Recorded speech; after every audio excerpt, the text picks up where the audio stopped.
Дами и господа, аз съм Алберт Николов, това е моят приятел Илиян Спасов. Искам да ви покажем прекрасна страна на Изгрев, ще да го разсветем. Вижте този образцов кош. Това някога беше прекрасно, много боядисано кафене, където съм карал нова година. Беше огромно, дами и господа. Тук това беше паркинг за мотори. Сега е кур. Вижте тази прекрасна сграда, която е изжулена от годините и няма абсолютно нищо. И миризлива детска градина, без ограда. Някога имаше малко ограда, сега вече е открадната цялата или просто съборена. Откакто баща ми даде пари да я боядишат, не е боядисана и не мяса на нищо, дами и господа. Да продължим. Там свършва улицата с една прекрасна червена врата на гараж. След него е бонището. И река Марица. Бонището, река Марица и Карисажа са на 10 метра, дами и господа. На къде тема? Отиваме към страхотните кръчми с образцови 2 маси. 3-4. Метални, да. Значи, може да спреш на пауза. Не. Нямам такива опции. Колко време има още да си? В принцип колкото ми е паметта. Много ли си? Към 10 мегабайта. Добре, погледнете страшния път на си. Значи, последно асфалтирано по комунистическо време. Когато баба ми е била млада и дядо ми е свалял. Това е най-готиното кафене, дами и господа. Погледнете! Ще дадам зум. Най-готиното кафене е заразената част на квартала. Всъщност ние, където е Рума, е прекрасна територия, където все още има живот. Моята част е неутрална територия, между хордите и алайанците.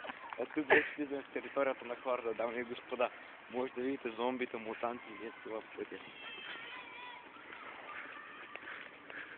Така. Ето чувате пишите на деца. И виждате прекрасната алея, на която има сложени гаражи. На алеята. И няколко кучета разкара. Още един трансформатор, половината от който не работи. Това го знам от лично сведение. Момент. Там е яслата за деца. Слънчевата ясла. Ето има една прекрасна.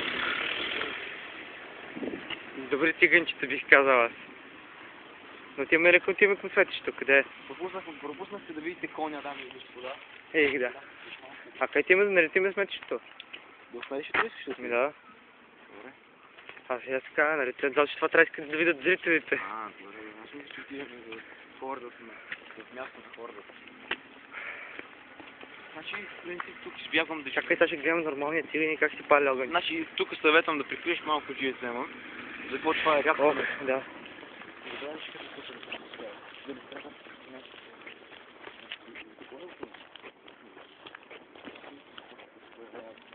Венадус.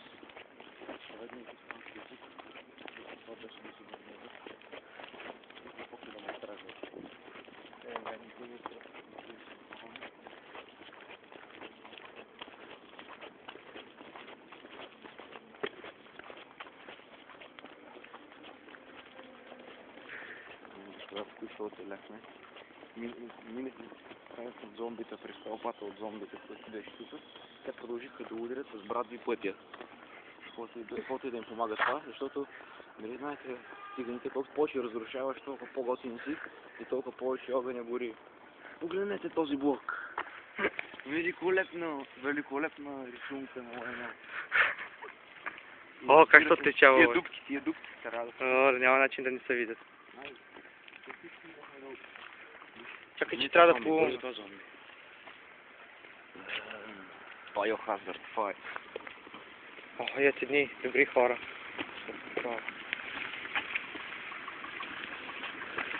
Не знам как оцеляхме, но още се движим. Дами и господа, това вече може да участва в Biohazard 6.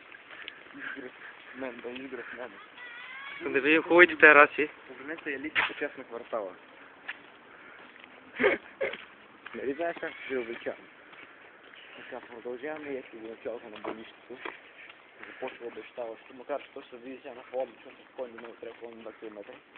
Това ще го видиш. Само фона да види. Триците да видят за къде ни трябва да идват точно. Да, тук ще даде една приятелка на майка ми, която не е родена. Да видим яките пътища. Всеки един трябва да се бори за работа. Погледнете за Афганистан. Вижте, ето, това сега вече е най-отвратителната улица. Погледнете си, майна. Виж ти като човек, майна, виж.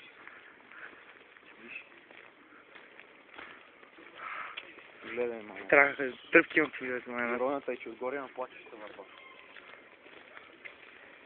Сега тук ли? О, тук трябва да снимаме това. Непременно трябва да снимаме надписа.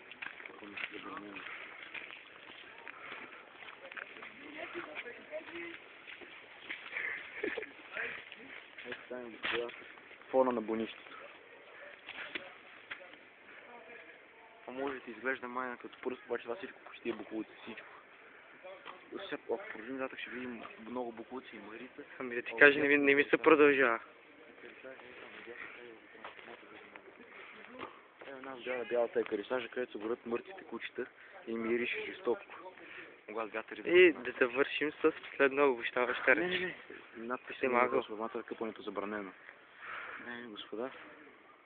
Ние отиваме на страната на алиансите, защото там все още има живот. Там все още, като идвам, нямам чувство, че блока ще се срути под мен. Нито виждам зомбита черни, не толкова черни, адски черни и мръсни бати по улицата и нелегални антени. Айде, кон. И последно изречение. We are fucked.